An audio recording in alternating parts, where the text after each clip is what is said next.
प्यारे मित्रों,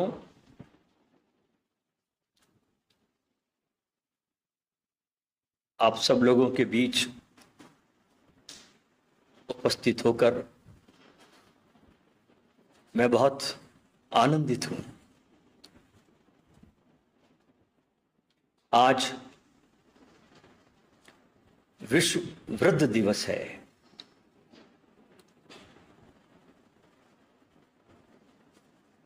और ये बहुत महत्वपूर्ण दिवस होता है। बहुत लोग इसके महत्व को जानते नहीं। हमारे भारत में एक ग्रंथ है, बड़ा अतुलनीय ग्रंथ है।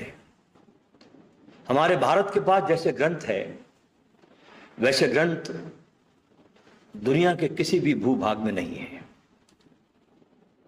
क्योंकि हमने अपनी सारी प्रतिभा को, जो श्रेष्ठतम प्रतिभावान लोग थे, वे सब अंतस की यात्रा में गए। पश्चिम में जो लोग थे प्रतिभावान, वे विज्ञान की यात्रा में गए। लेकिन हमारे देश में, इस एशिया में, विशेषकर भारत में, सारे के सारे लोग जितने भी प्रतिभावान थे, चाहे नानक थे, बुद्ध थे, कबीर थे, महावीर थे, कृष्ण थे, कोई भी रहा हो, वे सब भीतर के अंतस की खोज में गए। और उन्होंने जो भीतर खजाना पाया, उसे बाहर अनंत अनंत मार्गों से उसे प्रकट भी किया। कोई चित्रकार था तो उसने पेंटिंग करी, कोई गायक था तो उसने गीत गाए, कोई वादक था तो उसने वीणा बजाई, कोई बोलना जानता था तो उसने बोलना शुरू किया, कोई लिखना जानता था तो लिखना शुरू किया। तो ऐसे हमारे भारत में एक बहुत अच्छा ग्रंथ है जिसे हम महाभारत के नाम से जानते हैं। असल में महाभारत ये प्रतीक है हमारे पूरे जीवन का। इस पूरे ग्रंथ में आपको पूरा जीवन ही मिलेगा। हमारे संसार में जितने भी पात्र हैं, वो सब पात्र आपको महाभारत में मिलेंगे, सारे के सारे। उस महाभारत में एक बड़ा अद्भुत पात्र है दोस्तों, जिसका नाम है विदुर। इसे महात्मा विदुर भी कहा जाता था। और स्वयं भगवान कृष्ण भी इनका बहुत बहुत सम्मान करते थे और इन्हें बहुत प्रेम करते थे। इसलिए सूरदास ने भी गीत गाया कि दुर्योधन को मेवो त्याग्यो और साग विदुर घर खाई। बड़ा आयोजन किया था दुर्योधन ने कृष्ण के स्वागत में कि हमारे घर भोजन करे। कई प्रकार के मिष्टान पकवान बनाए, लेकिन भगवान तो प्रेम के भूखे हैं। देखा कृष्ण ने कि सब औपचारिकता है, इसके भीतर प्रेम तो बिल्कुल नहीं। उसको छोड़कर वो महात्मा विदुर की कुटिया में जाकर बैठ गए, क्योंकि बहुत ज्ञानी थे विदुर। ऋषि वेद व्यास ने जहां सारे ग्रंथों की रचनाएं की, जहां वेद व्यास ने कृष्ण की वाणी का संग्रह किया, जहां भीष्म और द्रौपदी के संवादों को भी लिखा। ये बड़े बड़े गजब के संवाद है दोस्तों। कभी अवसर आएगा तो जरूर इस पर चर्चा करेंगे हम कि भीष्म और द्रौपदी के कैसे संवाद होते हैं। इन संवादों को व्यास ऋषि ने लिखा, जहां उन्होंने यक्ष और युधिष्ठिर के दार्शनिक जो विवेचन हुआ दोनों के बीच में, उनके संवादों को भी लिखा। जन्मेजय की कथा को भी व्यास मुनि ने लिखा। परीक्षित और सुखदेव मुनि की कथा को भी व्यास मुनि ने लिखा। और उस व्यास महात्मा ने विदुर के उपदेशों का भी संग्रह किया। एक बहुत बड़ी पुस्तक है विदुर नीति, वो लिखा है हमारे वेद व्यास जी ने। विदुर ने इस दुनिया को जो ज्ञान दिया, कभी आप पढ़ेंगे तो आपको पता चलेगा, वो अतुलनीय व अद्वितीय है। विदुर बहुत बड़े ज्ञानी हैं। राजनीति में रहकर भी विदुर राजनीति से बहुत दूर है, अलिप्त है। ऐसे सत्य वक्ता है विदुर कि सच बात अगर कहने का अवसर आए तो महाभारत में वे चूकते नहीं हैं। इसलिए उन्होंने कह दिया कि वह सभा नहीं है जिस सभा में कोई ज्ञानी वृद्ध व्यक्ति नहीं बैठा है, और वो ज्ञानी और वृद्ध व्यक्ति भी वृद्ध नहीं कहलाएगा जो सत्य और हितकारी वचन कहने से चूक जाता है। ये परिभाषा की वृद्ध व्यक्ति की विदुर ने, कि वो सभा नहीं है जहां पर कोई ज्ञानी और वृद्ध न बैठे हो, और वो वृद्ध व्यक्ति भी वृद्ध नहीं कहलाएगा जो सत्य और हितकारी वचन कहने में चूक जाता है। इसलिए उन्होंने कहा, न स सभा न यत्र न संति वृद्धहा। वह सभा नहीं जहां वृद्ध लोग न बैठे हुए हो। विदुर ऐसे व्यक्ति है जो राज दरबार में रहकर भी सत्य कहते हैं। राग दरबारी इन्होंने कभी नहीं गाया, इस महात्मा ने। वे चापलूसी और चमचागिरी की भाषा विदुर ने कभी नहीं बोली।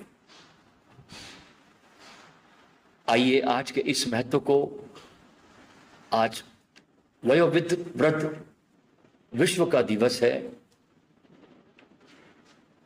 शायद ही कोई ऐसा बोल रहा हो जो हम यहां बोल रहे हैं आज के दिन पर। एक कहानी के द्वारा हम इस वयोवृद्ध के महत्व को समझने की कोशिश करें।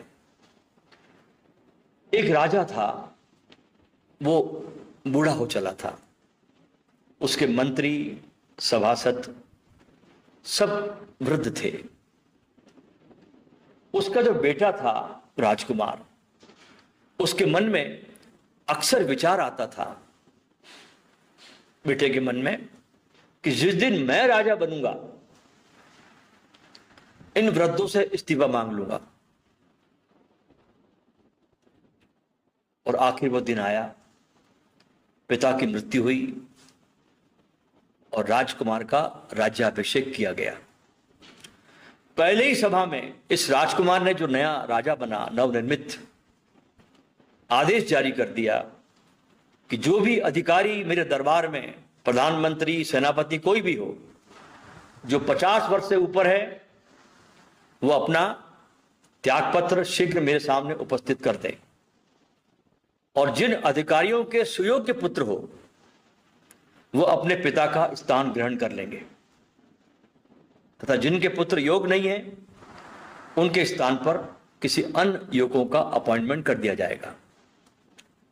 इस आदेश को जब पारित किया गया उस राजकुमार के द्वारा, तो जो बेचारे अनुभव के मंत्री थे, अनुभवी प्रधान जो थे, बड़े नाराज हुए, बड़े खिन्न भी हुए, और मन ही मन सोचने लगे कि राजा के अंदर ये कैसे दुर्मति उत्पन्न हो गई है। फिर भी नया राजा, नया खून, कुछ न बोलो, ये उनको ज्यादा उचित लगा उन पुराने वृद्ध प्रधानमंत्री इत्यादि अधिकारियों को। देश का जो प्रधानमंत्री था उस समय, पुराने जमाने में, राजा के समय, उसका पुत्र बहुत ही योग्य और विनीत था, नम्र था। इसलिए उसके पिता के स्थान पर उसे राजा ने प्रधानमंत्री बना दिया। उसी प्रकार अन्य जो भी अधिकारी थे, उनके पुत्रों ने ले लिए, और शेष जो पद बचे उस पर अन्य युवकों को ले लिया गया। सभी बूढ़े हट गए, और राजा की जो सभा थी वो सब जवान जवान युवकों से शोभित होने लगी। राजा को भी अच्छा लगा कि सारा काम ही नई प्रणाली से, नए युवकों के साथ शुरू हो गया है। लेकिन कहा जाता है ना कि अनुभव भी कोई चीज होती है दुनिया में।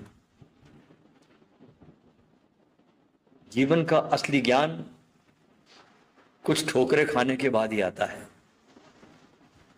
एक बार क्या हुआ कि राजा को शिकार खेलने की इच्छा हुई, और राजा के पूर्वज जिस जंगल में जाते थे उसी में जाने का कार्यक्रम बना। पुराने जमाने में राजा लोग शिकार पर जाते थे, तो उसी जंगल में जाने का कार्यक्रम बना जहां उनके पिताजी भी जाते थे, और सारे दरबारी, मंत्रिमंडल, सारे अधिकारी लोग जाया करते थे। जंगल वो जो था बड़ा सघन था, बड़ा भयंकर था, घनघोर था, और उस जंगल में पानी पीने का बड़ा अभाव था। जल स्रोत उस जंगल में नहीं थे भी तो सूख गए थे। इसलिए खाद्य सामग्री, पीने का पानी सब साथ में शिकार खेलते समय ये लोग सब ले जाते थे। इस राजकुमार ने उस प्रधानमंत्री, जो नया प्रधानमंत्री बना, उसको सारी व्यवस्था समझा दी और आज्ञा दी कि तुमको साथ चलना है। और ये सब लोग चल पड़े। बहुत लोग चले, मंत्री, अफसर, सेनापति, कुछ सेना के जवान। लेकिन ये जो प्रधानमंत्री का लड़का था नवयुवक, ये बड़ा आज्ञाकारी, बड़ा विनम्र, बड़ा योग्य था। इसकी एक आदत थी कि नियम पूर्वक अपने पिता को प्रणाम करके ही ये आदमी अन्न और जल ग्रहण करता था, ये बच्चा, क्योंकि घर में संस्कार दिए हुए थे बच्चे को।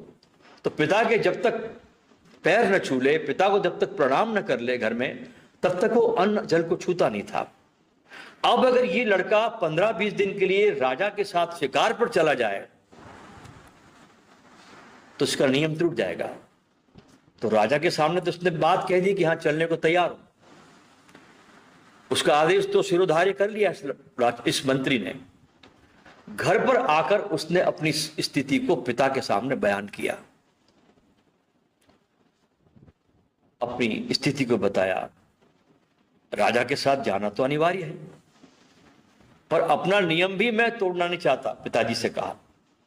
अब क्या किया जाए? पिता ने कहा, बेटा चिंता मत कर, कोई मार्ग जरूर निकल जाएगा। और तुम्हें काम करना, अब पिता बता रहा है, तुम्हें काम करना, एक हाथी पर ढकी हुई डोली रख लेना। पर्दे ढकी हुई डोली बैठती थी उस जमाने में, हाथी पर लोग, उस पर मैं बैठ जाऊंगा और उस पर के साथ बैठकर जंगल में चलूंगा। हम सब लोग अलग अलग रहेंगे और मैं कहीं पर छुपकर वहां रहूंगा। इससे तुम्हारा नियम भी नहीं टूटेगा। और इतनी सारे लोग जा रहे हैं, सेनापति, सेना, मंत्री, अधिकारी, तो किसी को कुछ पता भी चलेगा नहीं। इस प्रकार सारी व्यवस्था की गई। राजा साहब सारे लोगों के साथ जंगल की तरफ रवाना हुए। प्रधानमंत्री का बहुत बड़ा काफिला भी इस शिकार में सबके साथ चला। काफी गाड़ियां, हाथी, घोड़े सब साथ थे। तो किसी को भी प्रधानमंत्री के इस पिता को छुपाने पर संदेह नहीं हुआ। राजा जंगल पहुंचा। शिकार खेलने के सारे इंतजाम राजा था तो पहले ही हो चुके थे। राजा शिकार खेलने में व्यस्त हो गया। समय बीतता गया। प्रधानमंत्री ने कुछ दिन के बाद राजा से निवेदन किया, हम जितने दिन का राजा साहब कार्यक्रम लेकर चले थे वह समय अब समाप्ति पर है। वह खाद्य और पानी पीने का पेय सामग्री भी बहुत थोड़ी रह गई है, सीमित रह गई है। और राजा अपनी मस्ती में था, कोई ध्यान नहीं दिया। 2-4 दिन बाद फिर दीवान ने आकर कहा कि महाराज, भोजन सामग्री, पेय सामग्री रहते रहते जंगल से बाहर निकल जाए तो ज्यादा उत्तम होगा, ठीक रहेगा, नहीं तो स्थिति बहुत कठिन हो जाएगी। क्योंकि जंगल का मामला है, यहां कुछ मिलता नहीं और आसपास जंगली जानवर भी बहुत है। लेकिन राजा के सिर पर तो शिकार का भूत सवार था और नवयुवक था, अनुभव कुछ था नहीं। उसको वापस लौटने की बात सुनाई नहीं पड़ती थी, इतना खो गया था शिकार में। 2-4 दिन और बीत गए। आखिर एक दिन ऐसा आया कि पीने की, पानी की व्यवस्था संभालने वाले नौकरों ने आकर प्रधानमंत्री से कहा कि पीने का पानी बिल्कुल समाप्त हो गया है, अब एक बूंद भी पानी नहीं है। प्रधानमंत्री ये खबर लेकर राजा के पास पहुंचे और निवेदन किया बहुत नम्रता के साथ, महाराज पीने का पानी बिल्कुल समाप्त हो गया है। अब राजा को होश आया, अब शिकार का भूत उतरा, उसकी आंखें खुली। क्या कहा? सारा पानी पीने का समाप्त हो गया? क्या आसपास कोई इंतजाम नहीं है? मंत्री ने कहा, महाराज आसपास कहीं भी पानी नहीं है और आप सब लोग हम प्यासे मर जाएंगे। मैंने आपको कई बार चेतावनी दी आकर के, लेकिन आप सुनते नहीं थे। राजा अब शोक के सागर में बेचारा डूब गया, क्योंकि बड़ा भारी जंगल था, वापस पहुंचने में भी कई दिन लगते थे। अब शोक के सागर में राजा डूबा, क्या किया जाए? गर्मी के दिन और इस भीषण जंगल को पार करना भी बहुत कठिन है। राजा ने कहा, मंत्री जी कुछ सुझाव, पानी का खोजो, कोई उपाय खोजो। उचित अवसर देखकर प्रधानमंत्री ने कहा, यह सुझाव तो महाराज कोई अनुभवी व्यक्ति ही दे सकता है, जो इस जंगल में कभी आ चुका है, वही बता सकता है। हम और आप तो एक जैसे हैं, आप भी युवराज है, मैं भी युवक हूं। तो पानी का स्रोत कहां हो सकता है, यह ना आपको पता है ना मुझको पता है, किसी को पता नहीं। हम सब अनुभवहीन हैं। यदि आज तुम्हारे पिता तुम्हारे साथ होते, राजा कह रहा है उस प्रधानमंत्री से कि आज अगर तुम्हारे पिता तुम्हारे साथ होते तो अवश्य कोई ना कोई हल निकल जाता, इसका मुझे पूर्ण विश्वास है, समस्या सुलझ जाती। तब प्रधानमंत्री ने कहा कि मेरे पिता तो मेरे साथ आए हैं। अब रहस्य खुला प्रधानमंत्री ने कि मेरे पिता तो मेरे साथ आए हैं। राजा आश्चर्य से भर गया। तो जाओ अपने पिता को यहां ले आओ। उसी समय एक और अधिकारी वहां खड़ा था प्रधानमंत्री के पास। कहा कि राजन, ये शोभा नहीं देता, ऐसे समय आपको इनके पिता के पास स्वयं जाना चाहिए। समय बहुत बलवान होता राजा साहब, और वो तो ऐसे भी आपके पिता के तुल्य है। हमें विनयपूर्ण होकर उनसे जाकर के समस्या का समाधान पूछना चाहिए। राजा तुरंत तैयार हो गया, आगे जाकर सारी स्थिति उसके पिता को बतलाई। पिता ने भी सामने आकर राजा को प्रणाम किया, उसकी अगवानी की, हृदय से स्वागत किया। पानी का स्रोत कैसे ढूंढे, राजा ने उस पिता से बात की। उस वृद्ध मंत्री ने कहा, महाराज हम बूढ़ों में इतनी अकल कहां है, यह नौजवान ही कुछ कर सकते हैं आप लोग। राजा ने अपनी गलती से महसूस करते हुए उस वृद्ध प्रधानमंत्री से क्षमा मांगी और अपनी भूल उसे समझ में आई और कहने लगा, महाराज अब यदि मैं जीवित रह गया तो इस सभी वृद्ध जनों को बहुत मैं सम्मानित करूंगा, मेरे से गलती हो गई। आखिर कुछ सोच समझकर अनुभव था उस वृद्ध के पास। कहा, महाराज वैसे तो इस जंगल में पानी का बहुत अभाव है। हम अनेकों बार आपके पिता के साथ यहां आए थे और हमारे सामने कभी यह समस्या उपस्थित नहीं हुई क्योंकि हम समय पर वापस चले जाते थे। एक बात मैंने मेरे पूर्वजों से सुनी है, उसका प्रयोग करके देखा जा सकता है। पानी पंथा अश्व एक विशेष जाति का घोड़ा होता है। वो कहने लगा, पानी पंथा अश्व एक विशेष जाति का घोड़ा होता है।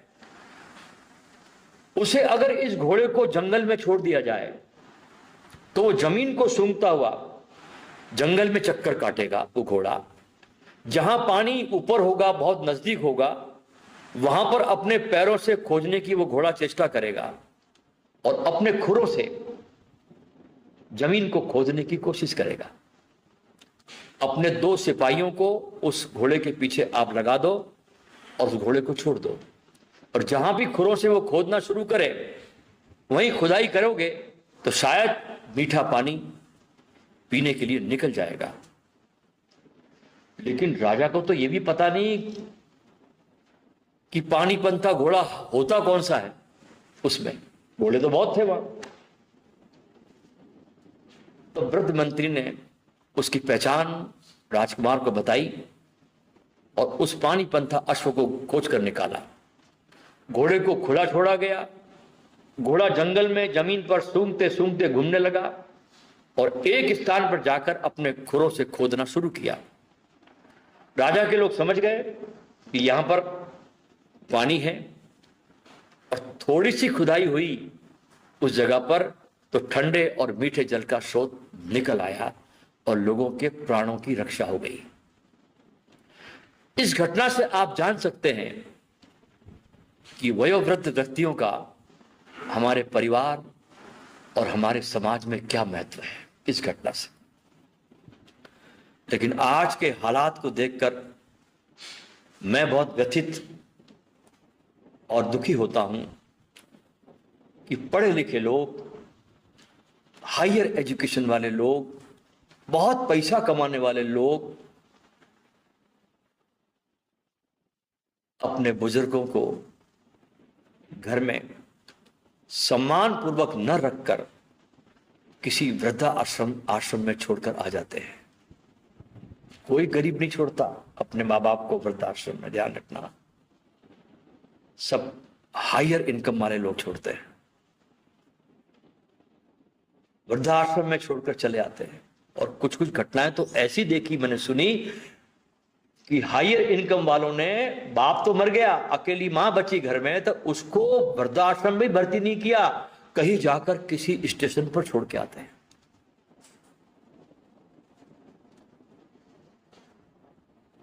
ऐसी हालत, ऐसी स्थिति देखकर मैं बहुत व्यथा से भर जाता हूं। आज इस विश्व वृद्ध दिवस पर हम सभी इन वृद्ध जनों का महत्व जानें और संकल्प ले कि हम अपने घर और परिवार में इनको उचित स्थान देकर इनसे सदा आशीर्वाद प्राप्त करते रहें। ये हमारे भारत की संस्कृति भी है और ये हमारा गौरवपूर्ण इतिहास भी रहा है। देखिए राम का चरित्र, पिता की आज्ञा पर एक क्षण में तख्तो ताज को ठुकराकर वनवास को चले गए।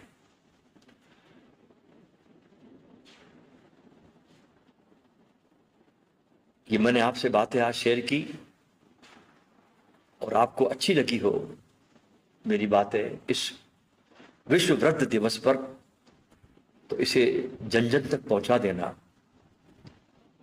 कोई व्यक्ति इससे वंचित ना रहे, क्योंकि आज हमारे समाज में जिस प्रकार का बिखराव और जिस प्रकार की टूटन हो रही है, उसमें मेरे इस संदेश की बहुत जरूरत है।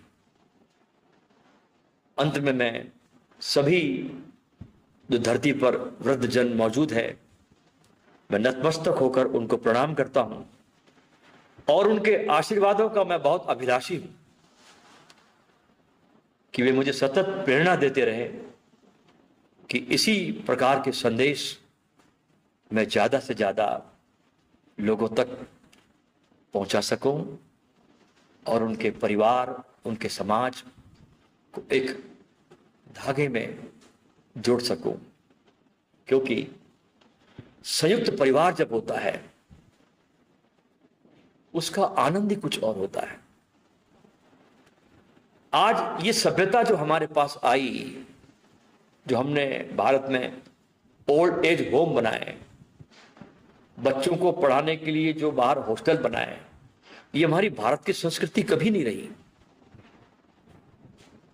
इसे पश्चिम से आया है, जहां पर माँ बाप के बीच कोई कभी प्रेम होता ही नहीं।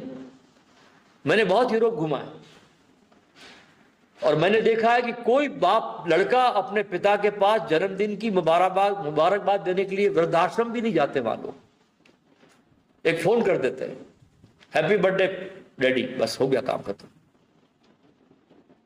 तो ये संस्कृति हमारे भारत में भी धीरे धीरे प्रवेश कर रही है।